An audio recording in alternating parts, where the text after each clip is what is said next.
Je ne suis pas d'accord avec toute cette nébuleuse des intégristes, qu'elles soient islamiques, chrétiennes ou juives. Je dis qu'un musulman peut parfaitement faire ses prières, jeûner son ramadan, faire son pèlerinage, à la limite payer sa zakat à titre personnel et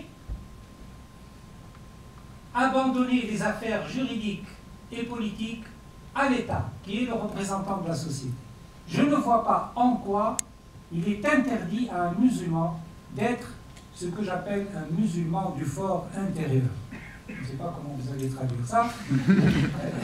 Un musulman du fort intérieur, mais moi je connais de parfaits croyants qui sont de véritables esprits sécularisés et qui n'ont absolument aucun problème avec leur religion, qui ne regardent même pas ce que fait autrui.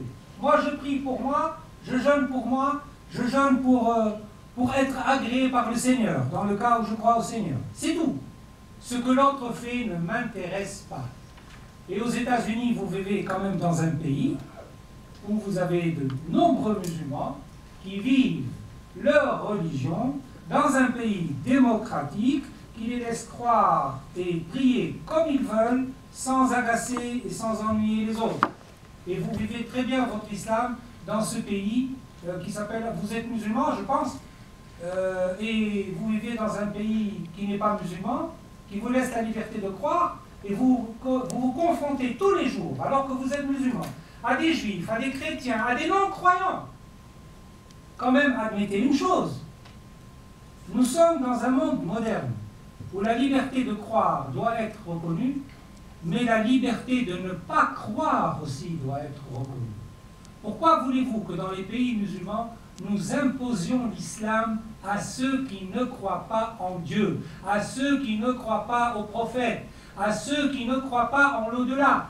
Dans nos conceptions du monde, il y a des matérialistes, il y a des déterministes, il y a des nihilistes, il y a des historicistes. Pourquoi voulez-vous les empêcher de vivre leur vie librement? Soyez musulmans, vous êtes libres, mais n'empêchez pas les autres d'être ce qu'ils sont et respectez-les. Voilà, donc un musulman peut fort bien admettre la laïcité, la sécularisation.